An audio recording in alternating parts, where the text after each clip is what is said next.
Hello, good morning everyone. कल हमने chapter 4 के कुछ न्यूमेरिकल्स करवाए थे। तो भोजनात्मक क्वेश्चन हम करवा चुके थे, आंकिक प्रश्न हमारे चल रहे थे। तो आंकिक के हमारे क्वेश्चन हो गए थे 4। आज हम उसके बचे हुए क्वेश्चन करते हैं। तो क्वेश्चन नंबर 5 जो है वो क्या है, दो आवेशित वस्तु के गोलों की त्रिज्याएं, दो आवेशित वस्तु के गोलों की त्रिज्याएं 0.05 मीटर तथा 0.05 मीटर तथा 0.10 मीटर है। प्रत्येक गोले पर 75 माइक्रोकूलम आवेश है। प्रत्येक गोले पर 75 माइक्रोकूलम आवेश है। इन गोलों को पतले तार द्वारा जोड़ने पर, इन गोलों को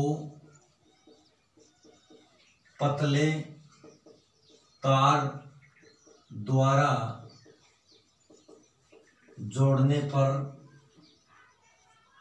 उभयनिष्ठ विभव और आवेश प्रवाह की मात्रा ज्ञात करो। पहले क्या चाहिए, उभयनिष्ठ विभव, और दूसरा चाहिए आवेश प्रवाह की मात्रा चाहिए। देखिए बच्चों, क्वेश्चन के अंदर हमको दो आवेशित वस्तुओं के गोले दे रखे हैं। सॉल्यूशन हम इसका कर रहे हैं। पहले गोले की जो रेडियस है वो है 0.05 मीटर और R2 वाले गोले की जो रेडियस है 0.10 मीटर है। और दोनों के ऊपर Q1 equals to Q2 equals to Q, ये उभयनिष्ठ है। 75 माइक्रोकूलम है। 75 इंटू 10⁻⁻⁶ कूलम। अब ये बोल रहा है, सबसे पहला क्वेश्चन, उभयनिष्ठ विभव क्या होगा। तो ए पार्ट हो गया हमारा उभयनिष्ठ विभव, कॉमन पोटेंशियल, उभयनिष्ठ विभव। तो उभयनिष्ठ विभव हमने पढ़ा है, V इक्वल्स टू क्या होता है, तो V इक्वल्स टू होता है कुल आवेश अपॉन कुल धारिता। V इक्वल्स टू क्या होता है, कुल आवेश ऊपर और कुल धारिता नीचे। तो V इक्वल्स टू कुल आवेश Q1 प्लस Q2 अपॉन, और कुल धारिता हो गई हमारे पास में C1 प्लस C2। अब एक Q1 और Q2 दोनों की जो वैल्यू है 75 माइक्रोकूलम सेम है। तो ये हो जाएगा 75 into 10⁻⁻⁶ plus 75 into 10⁻⁻⁶ upon C1, पहला वाला जो गोला है, ये हमारा पहला वाला गोला है, इसकी रेडियस R1 है, और ये दूसरा वाला गोला, इसकी रेडियस R2 है। तो इसकी धारिता क्या होगी C1 की, ये होगी 4πε0 R1, और C2 हो जाएगी 4πε0 R2। तो ये हो जाएगी बच्चों 4πε0 R1 प्लस 4πε0 R2 हो जाएगी। तो ये आ गई हमारे पास, ये डबल हो जाएगी 75 को 2 से मल्टीप्लाई 150 इंटू 10⁻⁻⁶ अपॉन, इसमें 4πε0 कॉमन ले लो, तो R1 प्लस R2 हो जाएगी। R1 क्या है 0.05 प्लस 0.10, ये होगी। अब देखो, ये 1/4πε0 की वैल्यू क्या होती है,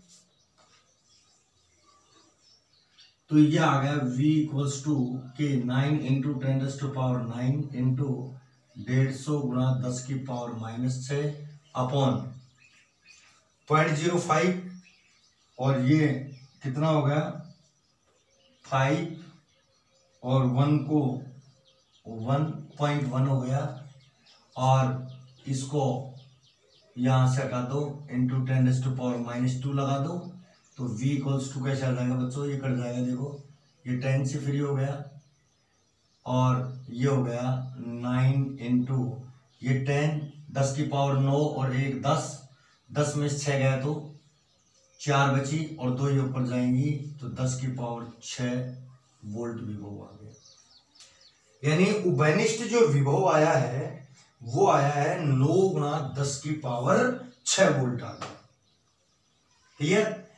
लेकिन अब ये बोल रहा है कि आवेश प्रवाह की मात्रा क्या होगी। ये दो गोले हैं, ये संयोजन से पहले हैं, लेकिन दोनों को हम किसी चालक तार से कनेक्ट कर देते हैं, तो इसका आवेश Q1, इसका आवेश Q2, ये Q1 डैश हो जाएगा, ये Q2 डैश हो जाएगा। तो देखिए यहां एक चीज समझिए, चूंकि R2 की वैल्यू ज्यादा है R1 से, इसलिए C2 ज्यादा मिलेगा C1 से। देख लो आप इसके अंदर, R2 ज्यादा है R1 से, इसलिए C2 ज्यादा होगा, इसकी धारिता ज्यादा होगी, इसकी धारिता क्या होगी, तो प्रथम गोले में आवेश प्रवाह क्या होगा, आवेश प्रवाह क्या होगा, आवेश प्रवाह होगा Q1 इसका है, Q1 डैश इसका है, तो ये हो जाएगा बच्चों Q1 माइनस Q1 डैश। कितना आवेश फ्लो हुआ है, इसके आवेश में से इसका आवेश घटा देंगे तो फ्लो होने वाला आवेश पता लग जाएगा। तो ये Q1 की वैल्यू हमें पता है 75 गुणा 10 की पावर -6, और Q1 डैश ये हो जाएगा C1V। तो ये आ गया 75 गुणा 10 की पावर -6 माइनस C1 क्या होता है 4πε0 R1V हो जाएगा। तो ये हो जाएगा 75 गुणा 10 की पावर -6 माइनस 4πε0, R1 की वैल्यू क्या है 0.10 हो गई। देखो 4πε0 1/k हो गया, तो k की वैल्यू नीचे आ जाएगी, 9 गुणा 10 की पावर 9 इंटू v, विभव क्या है, विभव आ जाएगा हमारे पास में, सॉरी R1 यहाँ 0.05 है, R1 0.10 नहीं है 0.05 है, और विभव हमारे पास हमने निकाल चुकी 9 गुणा 10 की पावर 6। इसको हम सोल्व कर लेंगे तो ये जाएगा 75 गुणा 10 की पावर -6 बराबर 9 से 9 कट जाएगा, और ये आ जाएगा 5 गुणा 10 की पावर 9 ऊपर गया, और 10 की पावर 6, 10 की पावर -3, तो 10 की पावर -5 बचा। तो इसको हम ऐसे लिख सकते हैं 75 गुणा 10 की पावर -6 माइनस का 50 गुणा 10 की पावर -6, तो यह आ जाएगा 25 गुणा 10 की पावर -6। क्लियर? तो 25 गुणा 10 की पावर -6, यानी हमारा आंसर आ गया 25 माइक्रो कूलम। ये प्रथम जो गोला था उसमें आवेश प्रवाह था। देखो इसका आवेश R1 जो है, और ये Q1 डैश हो गया, तो इसके चार्ज में हम इसका चार्ज लेस कर देंगे, तो हमारे पास में ये वाली वैल्यू आ जाएगी। ये तो था प्रथम गोले में आवेश प्रवाह। अब हम निकालेंगे द्वितीय गोले में आवेश प्रवाह।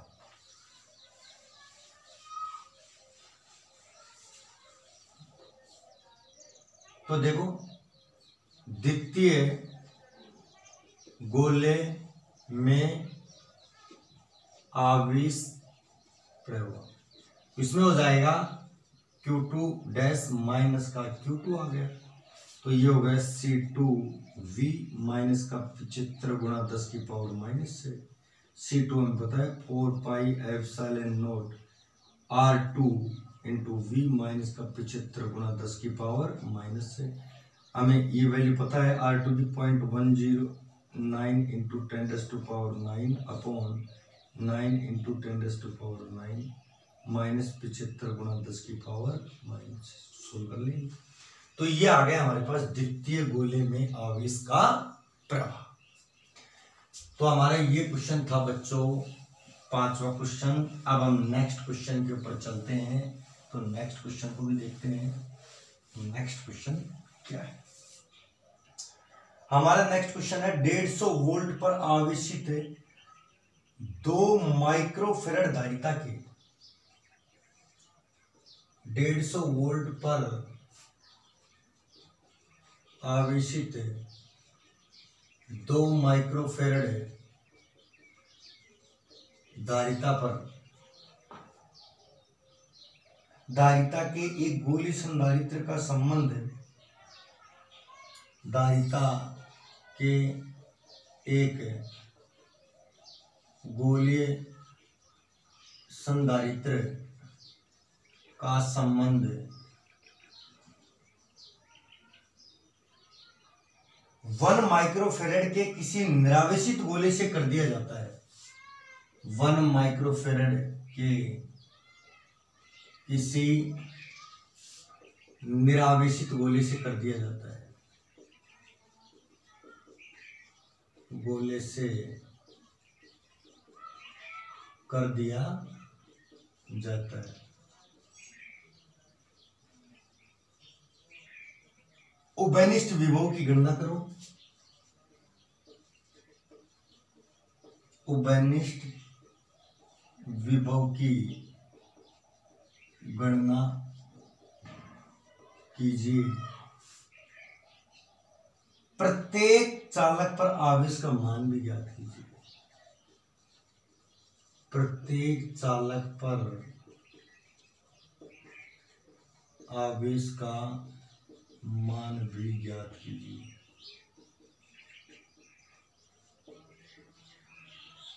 डेढ़ वोल्ट पर आवेशित 2 माइक्रोफेरेड, V1 की वैल्यू है 150 वोल्ट और C1 की वैल्यू है 2 इंटू -6 फेरेड। एक गोलीय संधारित्र का संबंध C2 की वैल्यू है 1 गुणा 10⁻⁻6 फेरेड। निरावेशित गोले से करेंगे तो V2 की वैल्यू क्या आ गई? 0। उभयनिष्ठ विभव निकाल लो। C1 V1 plus C2 V2 C1 plus C2। C1 क्या है?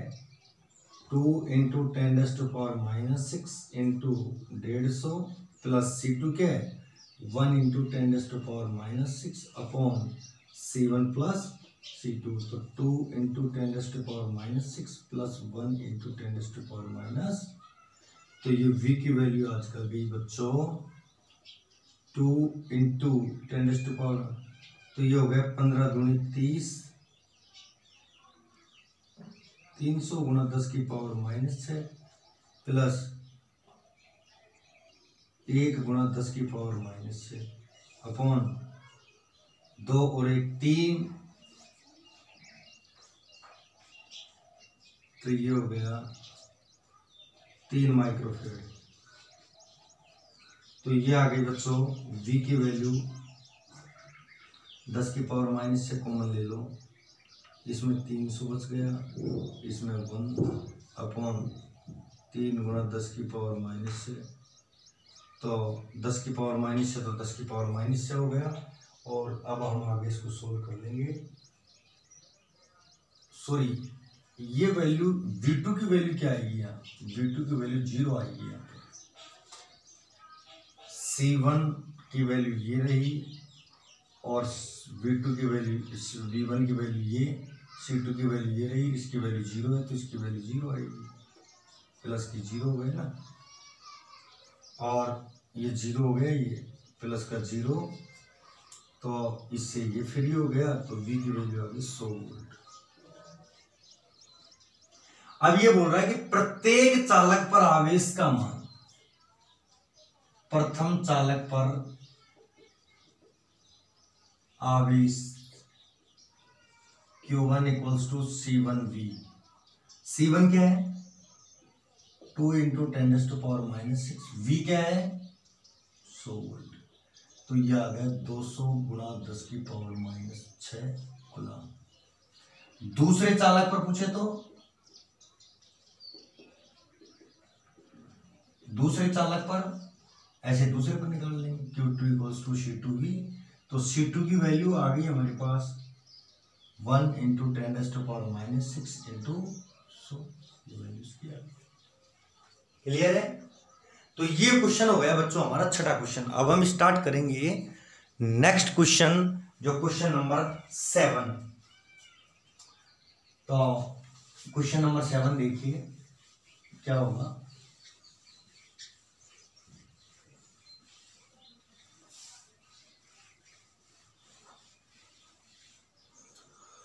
क्वेश्चन नंबर 7 है 125 बूंदों को 20 वोल्ट के विभव तक आवेशित किया जाता है। 125 बूंदों को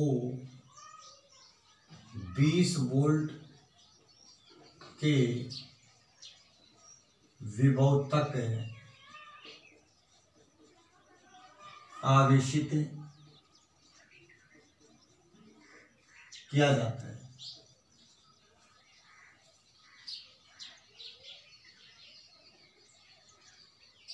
इन बूंदों को मिलाकर एक बड़ी बूंद बनाते हैं। इन बूंदों को मिलाकर एक बड़ी बूंद बनाते हैं।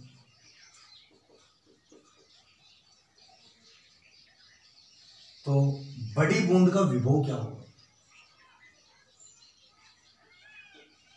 बूंद का विभव क्या होगा?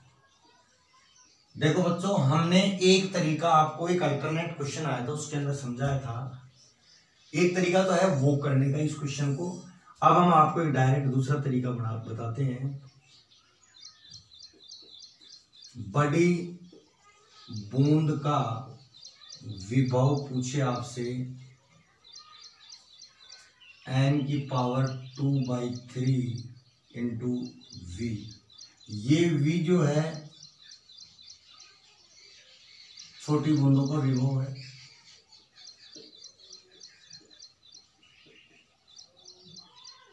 n का मतलब नंबर ऑफ ड्रॉप्स, बूंद कितनी हो गई? तो ये हो गई 125 बूंद की पावर 2/3 इंटू 20। तो V इक्वल्स टू इसको ऐसे लिख दो 5³ 2/3 इंटू 20। ये कट जाएगा, ये आ गया 25 गुणा 20 यानी 5000 वोल्ट आएगा।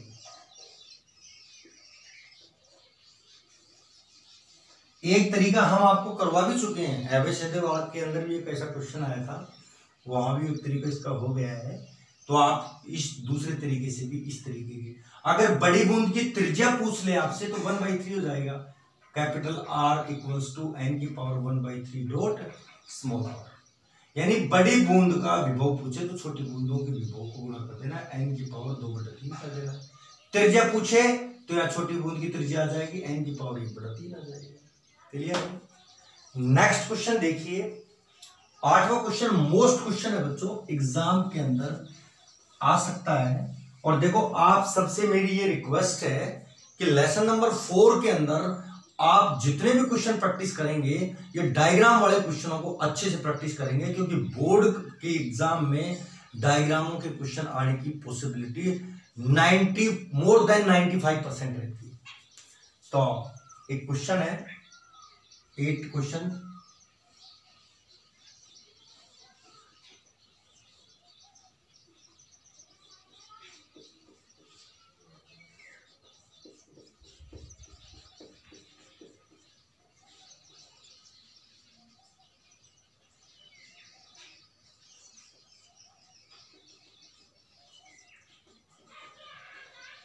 ये पॉइंट ए, ये पॉइंट हो गया बी। और ये बोल रहा है प्रत्येक संधारित्र की धारिता 1 माइक्रोफैरड है। प्रत्येक संधारित्र की धारिता 1 माइक्रोफैरड है। ए व बी के मध्य तुल्य धारिता क्या होगी? ए व बी के मध्य तुल्य धारिता क्या होगी? क्लियर है? देखिए बच्चों, इस डायग्राम के अंदर हमें जो दिया हुआ है ए और बी के बीच में ये जो कॉम्बिनेशन दिया हुआ है ए और बी के बीच में, सबसे पहले तो हम इनको सोल्व करेंगे। देखो क्योंकि ए व बी के मध्य सभी संधारित्र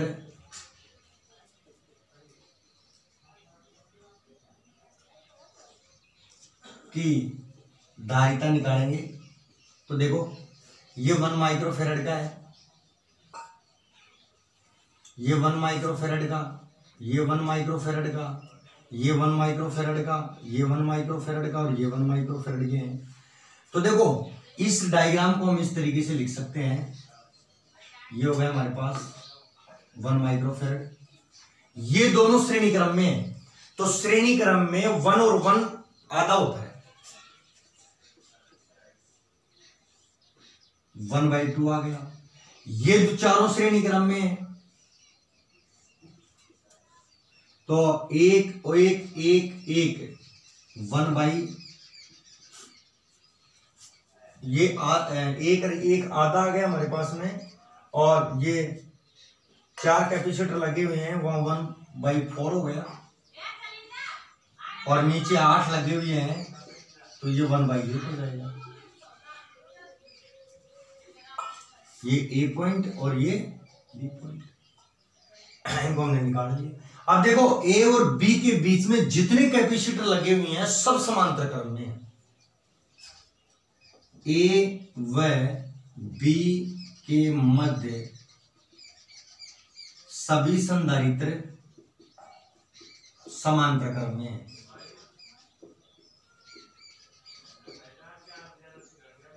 अतः तुल्य धारिता Cp equals to C1 plus C2 plus C3 plus ये हो गया। तो Cp equals to C1 1 plus 1/2 plus 1/4 plus 1/8 हो गया। इसके आगे हम इन क्वेश्चनों को करेंगे।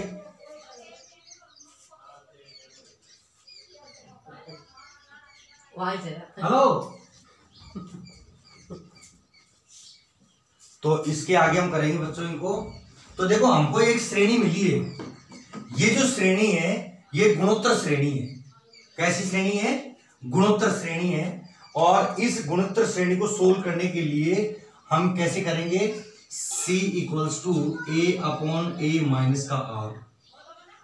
A प्रथम पद हो गया, प्रथम पद इसके अंदर 1 आ गया।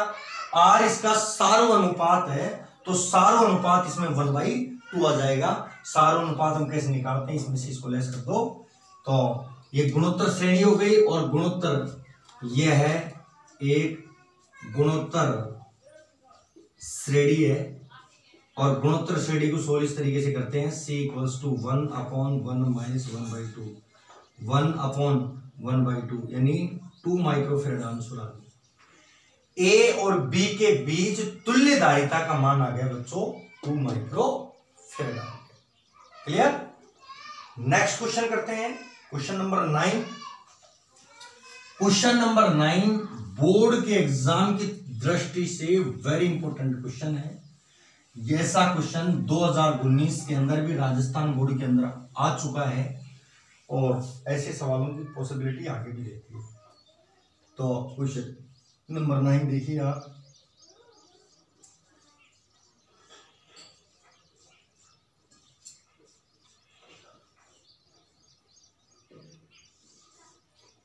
ये बी हो गया, ये ए है,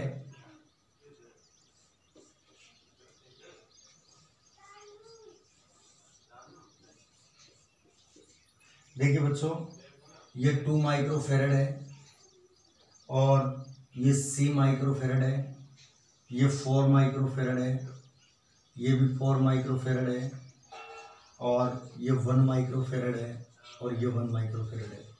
और क्वेश्चन है हमारा ए व बी के बीच तुल्य धारिता 5 माइक्रोफेरेड है। ए व बी के बीच तुल्य धारिता 5 माइक्रोफेरेड है। तो संधारित्र C की गणना कीजिए। संधारित्र C की गणना कीजिए। ऐसा एग्जाम में आ सकता है, वेरी इंपॉर्टेंट क्वेश्चन है। देखिए सबसे पहले आप पॉइंट देखिए, एक पॉइंट हमारे पास ए ये रहा और दूसरा पॉइंट हमारे पास बी ये रहा। इनके अंदर सबसे पहले इसको सोल्व कर लो, इसको सोल्व कर लो। तो देखो मैं इन दोनों को सोल्व कर रहा हूं। सबसे पहले यहां से स्टार्ट करता हूं। ये 4 माइक्रोफेरेड और 4 माइक्रोफेरेड जो है ये समांतर क्रम में, कौन से क्रम में है बच्चों? समांतर क्रम में। तो समांतर क्रम का हो गया 4 और 4 8, और ये 1 माइक्रोफेरेड और ये 1 माइक्रोफेरेड, ये भी समांतर क्रम है। तो मैं नीचे लिख देता हूं, क्योंकि परिपथ में 4 माइक्रोफेरेड व 4 माइक्रोफेरेड तथा 1 माइक्रोफेरेड व 1 माइक्रोफेरेड के संधारित्र समांतर क्रम में, समांतर क्रम में। तो देखो मैं इसका डायग्राम कैसे बना सकता हूं।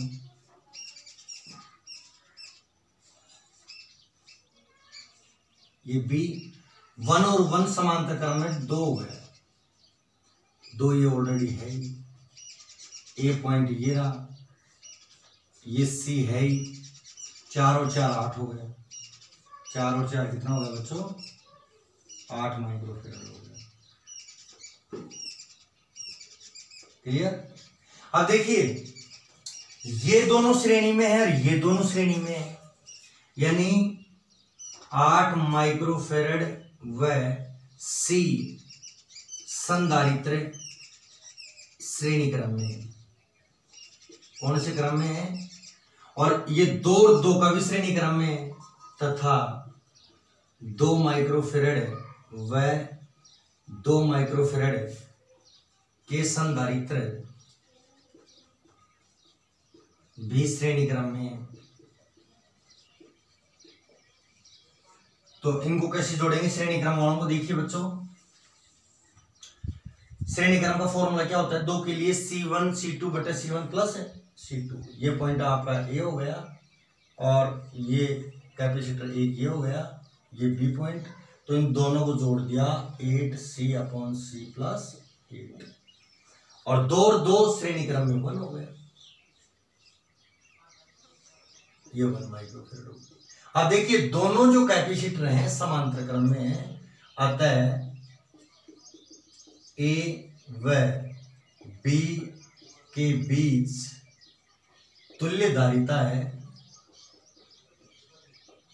C है, तो C1 प्लस C2 हो जाएगा। तुल्य धारिता दे रखी है 5 माइक्रोफेरेड है, 5 बराबर हो जाएगा 8C बटे C प्लस 8 प्लस का 1, तो ये हो गया 5 equals to 8C plus LCM ले लो, तो जाएगा C plus 8 upon C plus 8, इसको तिरछा गुणा कर दो, 5C plus 40 equals to 9C, 9C plus 8, 5C 9C 4C equals to 32, और C इक्वल्स टू आ गया 8 माइक्रोफेरेड। यानी हमारे पास में जो इस C की वैल्यू जो है वो है बच्चों 8 माइक्रोफेरेड आ गया। इस टाइप का क्वेश्चन राजस्थान बोर्ड के एग्जाम में आ सकता है, तो इसलिए ऐसे क्वेश्चनों को आप अच्छे से पढ़ें। तो सबसे पहले इसको सॉल्व, फिर इसको सॉल्व, लिखना भी जरूरी है, ये चीजें भी आप लिखें ताकि क्वेश्चन में कोई प्रॉब्लम नहीं। अब हम नेक्स्ट क्वेश्चन पढ़ते हैं। क्वेश्चन नंबर 10 देखिए। क्वेश्चन नंबर 10 का सॉल्यूशन क्या होगा बच्चों? तो क्वेश्चन नंबर जो 10 है उसको देखिए, 2 पार्ट है इसका। पहला पार्ट देखिए, बड़ा आसान पार्ट है। एक कैपेसिटर ऐसे, उसको ऐसे काट रखा है और इसमें एप्सिलॉन R1 भरा हुआ है, इसमें एप्सिलॉन R2 भरा हुआ है, और एक पॉइंट ए ये रहा, बी पॉइंट ये रहा, और सेकंड पार्ट इसका ये है। एक कैपेसिटर ऐसा है और उसमें उसको ऐसे काट रखा है, एप्सिलॉन R1 एप्सिलॉन R2 हो गया, और इसके अंदर ए पार्ट इसका ये रहा और बी पार्ट इसका ये रहा। अब देखिए इस टाइप के क्वेश्चन जब मैं आपको संधारित्रों का संयोजन पढ़ाया था तब करवाया था, उदाहरण भी दिया था, उसको आप अच्छे से देखें। कोई भी कैपेसिटर को यदि इस तरीके से ये इसका डिस्टेंस हो गया, किसी भी कैपेसिटर को अगर इस तरीके से काटते हैं हम तो वो हमेशा समांतर क्रम संयोजन में होता है, और किसी भी कैपेसिटर को अगर मिड पॉइंट से काटते हैं तो वो हमेशा श्रेणी क्रम में होता है। देखिए मैं इसको इस तरीके से लिख सकता हूं, इसका ये डिजाइन बढ़ जाएगा। एक कैपेसिटर काटने के बाद में ये ऐसे हो गया, एक पॉइंट इसका ए ये रहा और उसका बी पॉइंट ये रहा, ये एप्सिलॉन r1 रहा और ये एप्सिलॉन r2 रहा। दोनों में मीडियम है, इसकी धारिता C1 और इसकी धारिता C2। तो C1 equals to A epsilon naught epsilon r upon d होता है। लेकिन यदि इस कैपेसिटर को मिड में से काटते हैं तो इसका क्षेत्रफल आधा हो जाता है, डिस्टेंस पर कोई फर्क नहीं पड़ता। तो यहां हो जाएगा A एप्सिलॉन नॉट r2 और C2 क्या हो जाएगा A epsilon naught epsilon r2, ये एप्सिलॉन r1 अपॉन 2d हो जाएगा। दोनों समांतर क्रम में है तो Cp equals to C1 plus C2 हो गया। तो Cp equals to C1 A epsilon naught epsilon r1 upon 2d plus A epsilon naught epsilon r2 upon 2d। तो इसमें कॉमन ले लो, Cp इक्वल्स टू आ गया A epsilon naught upon 2d और epsilon r1 plus epsilon r2। ये हमारा answer आ जाएगा। A एप्सिलॉन नॉट d को आप क्या रख सकते हो, C रख सकते हो वापस। तो इस कॉन्सेप्ट को आप ध्यान रखेंगे बच्चों वैसे, और इस तरीके से अगर काटते हैं तो ये दोनों हो गई, डिस्टेंस पर इफेक्ट पड़ा, डिस्टेंस आधी हो गई, इनको हम ऐसे कर सकते हैं। देख लो आप, A पॉइंट ये रहा और B पॉइंट ये d/2 हो गई और ये d/2 हो गई। इसमें एप्सिलॉन r1 है, इसमें एप्सिलॉन r2 है, तो इसकी C1 इक्वल्स टू हो गया A epsilon naught epsilon r upon d/2, तो ये ऊपर चला जाएगा, और C2 इक्वल्स टू हो गया 2A epsilon naught epsilon r2 upon d हो गया। तो CS इक्वल्स टू क्या हो गया, C1 upon CS equals to 1 upon C1 plus 1 upon C2। तो 1 upon CS equals to 1 upon C1 क्या है, 2A epsilon naught epsilon r1 plus upon d 2A epsilon naught epsilon r1 r2 upon d। तो d ऊपर चला जाएगा, 1 upon CS equals to d upon 2A epsilon naught epsilon r1 plus d upon 2A epsilon naught epsilon r2। इसमें common ले लो, common लेकर के पलटी मार दो तो आपका ये हो गया क्वेश्चन नंबर 10। अब हम करवाते हैं बच्चों आपको क्वेश्चन नंबर 11। देखो 11 क्वेश्चन हम नहीं करवाएंगे आपको, आप पूछो क्यों नहीं करवाएंगे, क्योंकि जो 11 नंबर का जो क्वेश्चन है वो हम करवा चुके हैं। एबेसिडे का 13वां क्वेश्चन जो है, बहुचयनात्मक का 13वां जो क्वेश्चन है वो और ये क्वेश्चन सेम है। देखो वस्तुनिष्ठ जो क्वेश्चन है, वस्तुनिष्ठ का 13वां क्वेश्चन और आंकिक का 11 नंबर क्वेश्चन सेम है। क्लियर है, इसलिए हम नहीं करवा रहे, इसको छुड़वा रहे हैं। अब देखिए 12वां क्वेश्चन। 12वां क्वेश्चन क्या होगा, 12वां क्वेश्चन पढ़ रहे हैं, किस एक विलगित चालक को दूसरे सकेंद्रीय गोलीय चालक, एक विलगित चालक को दूसरे सकेंद्रीय गोलीय चालक, सकेंद्रीय गोलीय चालक है जिसकी बाहरी पृष्ठ पृथ्वी से संबंधित है, जिसकी बाहरी पृष्ठ है, जिसकी बाहरी पृष्ठ पृथ्वी से संबंधित है,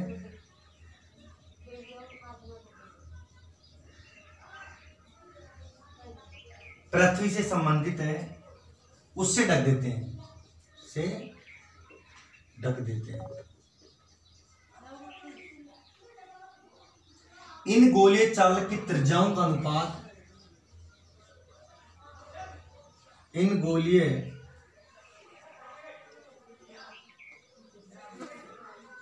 चालक की त्रिज्याओं का अनुपात n/n-1 है, तो सिद्ध कीजिए कि इस समायोजन में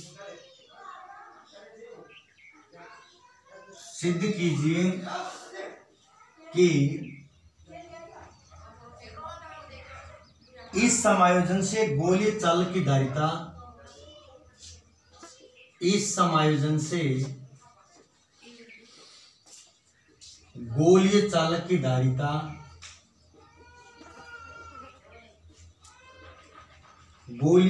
की धारिता n गुना बढ़ जाती है, n गुना बढ़ जाती है। क्लियर? देखो बच्चों, इस क्वेश्चन को आप अच्छे से पढ़ेंगे। माना कि विलगित चालक की त्रिज्या,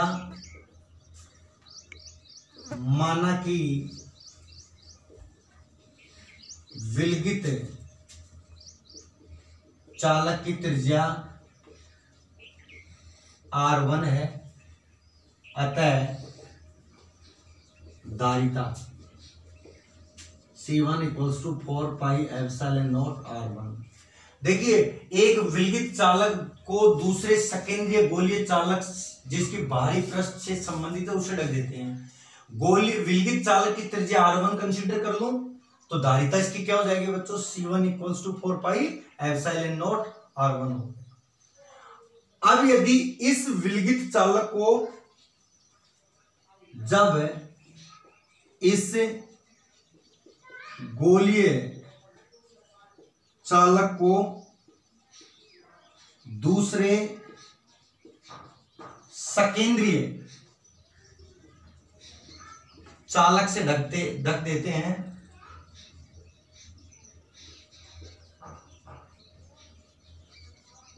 तो वह गोलीय संधारित्र बन जाता है। देखो बच्चों, क्या बोल रहा है कि इस गोलीय चालक को, जो भीतर वाला विलगित गोलीय चालक है, इसको एक सकेंद्रीय चालक से ढक देते हैं तो गोलीय संधारित्र बन जाएगा, जिसकी बाहरी पृष्ठ की त्रिज्या r2 है। तो क्वेश्चन ये बोल रहा है कि त्रिज्याओं का अनुपात r2/r1 की जो वैल्यू है वो है n/n-1, ये दिया हुआ है क्वेश्चन में।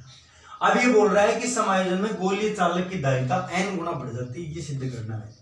तो r2 इक्वल्स टू हो गया n/n-1 इंटू r1 हो गया। क्लियर है? तो गोलीय संधारित्र की धारिता क्या होती है?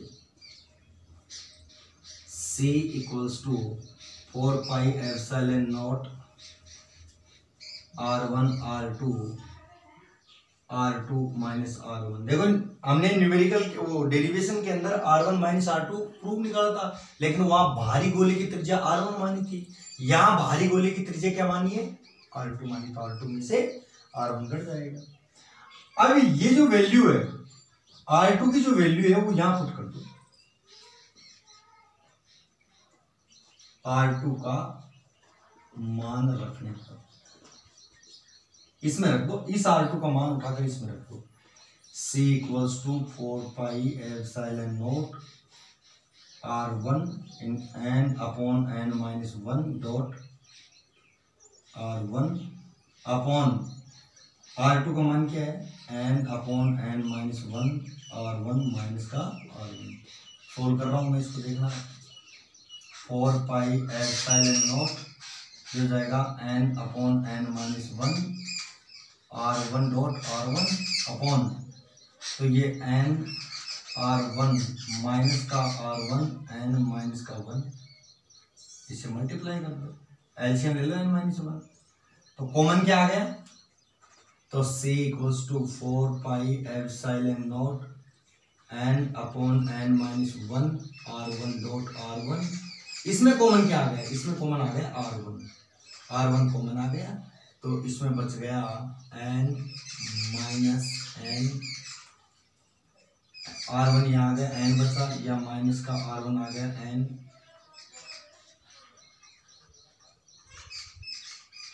माइनस का 1 अपॉन n माइनस 1। क्लियर है? यहाँ एलसीएम में गड़बड़ कर दी बच्चों, माइनस प्लस आएगा यार। देखो यहाँ देखिए आप, तो यहाँ n माइनस 1 है, तो यहाँ इसके ऊपर ट्रांसफर हो जाएगा, R1 कॉमन आ गया तो 1, n माइनस 1, तो यहाँ प्लस आएगा,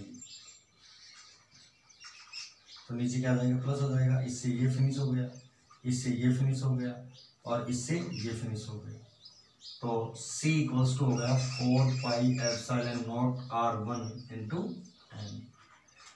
यही बोल रहा है कि गोलीय चालक की धारिता n गुना बढ़ जाती है। देख लो, ये गोलीय चालक की धारिता है, ये रही, इससे कितना गुना बढ़ गई, n गुना बढ़ गई। क्लियर है? चलो नेक्स्ट क्वेश्चन करते हैं बच्चों। क्वेश्चन नंबर 13 है, बड़ा आसान क्वेश्चन है, तो आप इसको देखिए 13 नंबर क्वेश्चन को भी।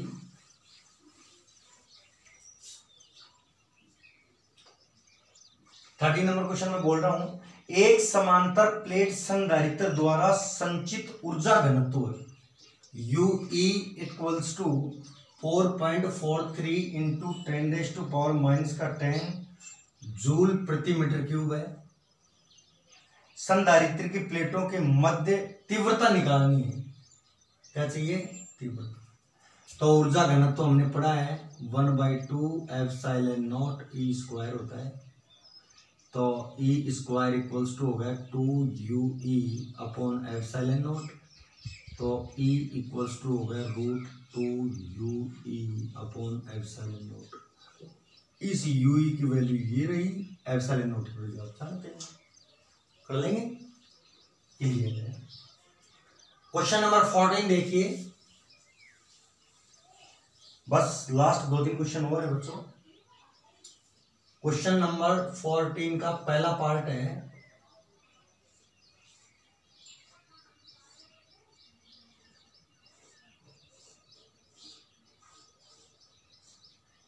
ए, ये पॉइंट बी,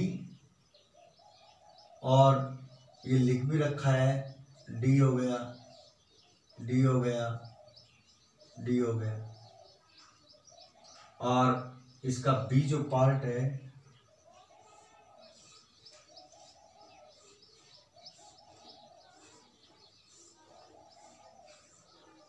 ये बी, ये ए, ये डी हो गया,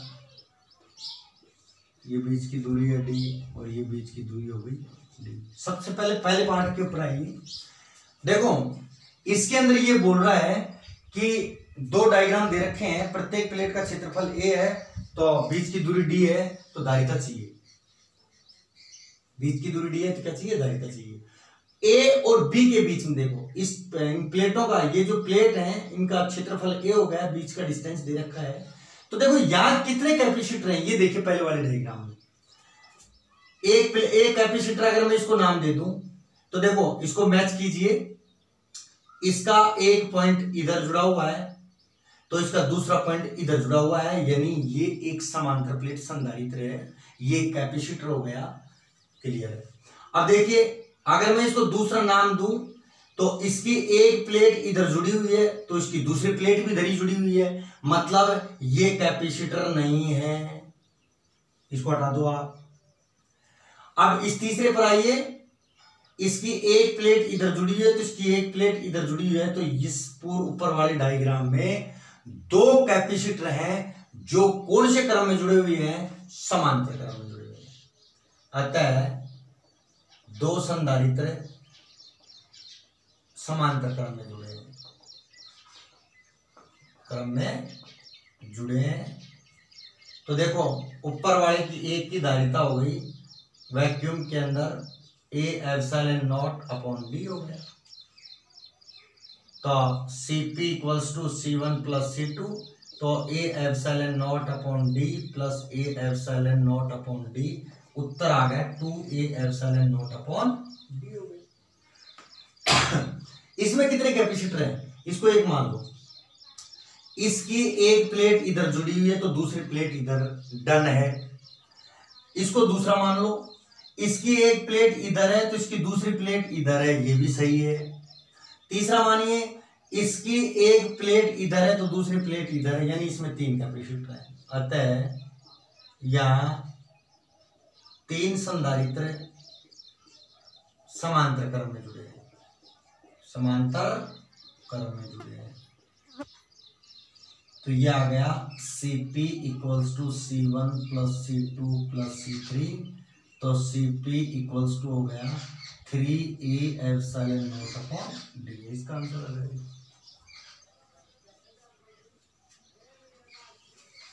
अब लास्ट 2 क्वेश्चन हो रहे हैं बच्चों, इन दोनों क्वेश्चनों को भी हम करते हैं।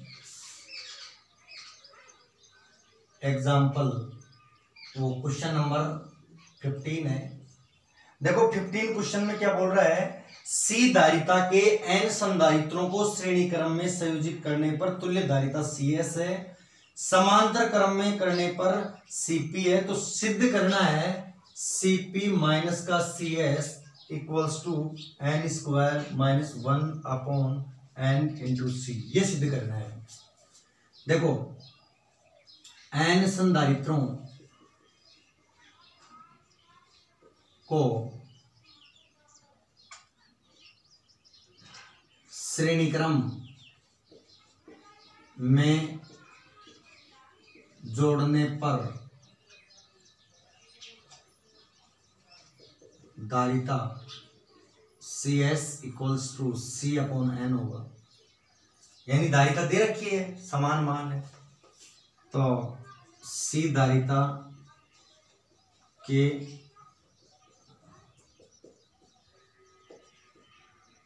n संधारित्रों को समांतर क्रम में जोड़ने पर Cp इक्वल्स टू NC हो गया। रख दो इसमें Cp minus CS NC minus C upon n, LCM ले लो, n आ गया n square C minus 1 C, तो कॉमन आ गया n square minus 1 upon n into C, ये प्रूफ हो गया। क्लियर है। अब हमारा इस चैप्टर का लास्ट क्वेश्चन है बच्चों, क्वेश्चन नंबर 16, उसको भी हम देखेंगे। क्वेश्चन नंबर 16 में ये बोल रहा है कि एक समांतर प्लेट संधारित्र में प्रयुक्त प्लेट की त्रिज्या दे रखी है 10 सेमी है, तो 10 इंटू 10⁻⁻² मीटर आ गया। प्लेटों के बीच की दूरी दे रखी है 10 सेमी है, तो 10 इंटू 10⁻⁻² मीटर आ गया। हवा के लिए संधारित्र की धारिता ज्ञात कीजिए। इसके लिए हवा के लिए तो कितना हो गया, ए एप्सिलॉन नॉट अपॉन डी होता है। ए का मतलब होता है पाई आर स्क्वायर, क्षेत्रफल epsilon naught upon D. 3.14 into radius कितनी है 10 इंटू 10⁻² का square into 9 into 10⁻12 upon 8.85 into 10⁻⁻, sorry D की वैल्यू ये है 10 इंटू 10⁻², इसको निकाल लेंगे तो ये हमारे पास धारिता दे देंगे। ये हमने इन लास्ट 3 वीडियोज के अंदर वस्तुनिष्ठ जितने क्वेश्चन थे सभी सोल्व करवाए, और हमने ये आंकिक प्रश्न भी सोल्व करवाए। इस चैप्टर को बच्चे अच्छी तरीके से पढ़ना। फिर भी अगर इसके सोल्ड एग्जाम्पल भी सोल्व करवाने हैं तो आप इस वीडियोज के अंदर कमेंट बॉक्स के अंदर कमेंट डाल दें। जिस भी बच्चे को कोई प्रॉब्लम आती है तो उस वीडियो के अंदर कमेंट बॉक्स के अंदर कमेंट डाल दें, ताकि हम आपको सोल्ड जो एग्जाम्पल है वो भी एक एक क्वेश्चन सोल्व करा सकते हैं। इस चैप्टर को पूरे को पढ़ना, और फिर भी किसी को कुछ प्रॉब्लम आती है तो आप उसका पिक लेकर के और मेरे व्हाट्सएप नंबर पर वो क्वेश्चन डिस्कस कर सकते हैं। Thank you.